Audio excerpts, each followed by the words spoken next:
초이, 요즘 뉴스 보면 물 부족 걱정이 이만저만이 아니잖아요. 특히 강릉은 난리도 아니던데? 맞아요. 2025년 여름 기록적인 가뭄으로 강릉의 주 상수원인 오봉저수지 저수율이 역대 최저인 12.4%까지 떨어졌어요. 결국 강릉시는 제한급수는 물론 국내 최초로 가뭄 재난사태까지 선포했죠. 시민들은 설거지를 포기했고 물티슈로 화장실 청소를 했을 정도였으니 얼마나 심각했겠어요. 와, 물티슈로 화장실 청소라니.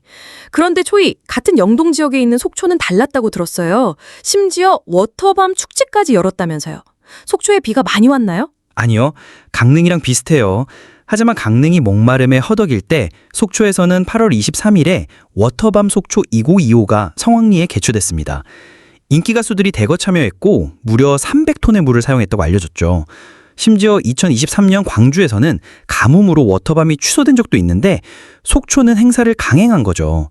이건 단순히 축제를 연 것을 넘어 우리 시는 물 걱정이 없다는 자신감을 보여주는 상징적인 사건이었습니다. 300톤이요? 가뭄에 물폭탄을 퍼부은 거랑 다름없네요. 그런데 어떻게 속초는 그럴 수 있었을까요? 과거에는 속초도 물 부족으로 고생했다고 하던데요? 좋은 질문입니다. 사실 속초도 1995년부터 2018년까지 무려 8차례나 제한급수를 겪었고 한 번은 70일 넘게 물을 제대로 쓰지 못한 적도 있었어요. 속초의 주식수원인 쌍천도 강릉처럼 경사가 급해서 물을 가두기 어려운 지형이었거든요. 그럼 속초는 어떻게 그 가뭄을 극복하고 워터밤까지 열게 된 거죠? 비결이 뭐예요? 속초는 과거의 위기를 큰 교훈 삼아 2018년부터 물 자립도시를 목표로 장기적인 정책을 추진했습니다. 핵심은 3가지 인프라 프로젝트였습니다. 3가지요? 궁금한데요? 하나씩 설명해 주세요. 첫째는 쌍천 지하댐입니다. 바다로 흘러나가는 지하수를 가둬 저장하는 지하댐을 건설한 건데요. 280억 원을 투입해서 지하 26m 안반층에 63만 톤의 물을 저장할 수 있는 거대산 물그릇을 만들었습니다. 이 양이면 비상시에 속초 시민들이 3개월 이상 사용할 수 있는 양이라고 합니다. 지하에 저장하니까 증발이나 동결 걱정도 없고요. 와, 지하에 댐을 만들 생각을 했다니 진짜 아이디어네요. 그럼 2번째는요? 2번째는 안반 관정 개발입니다. 쌍천 지하댐과 함께 지하 수층에 15곳의 안반 관정을 뚫어서 하루에 16,580톤의 지하수를 확보했습니다. 지표수에만 의존하지 않고 수원을 다양화한 거죠. 지하수까지 끌어올렸더니 물을 확보하는데 정말 진심이었네요.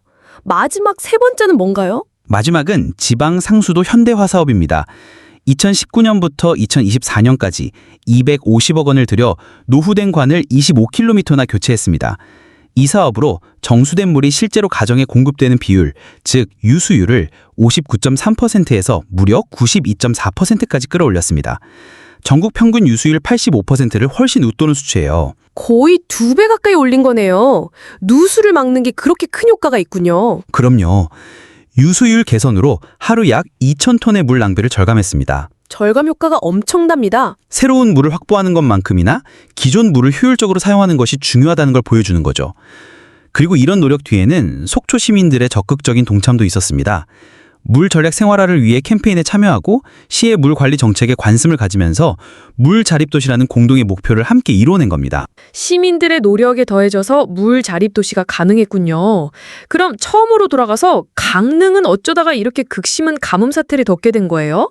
단순히 비가 안 와서 그런 건 아닐 것 같은데요? 맞아요. 강릉의 위기는 단순히 강수량 부족이라는 자연적 현상을 넘어선 구조적 취약성에서 비롯됐습니다. 구조적 취약성.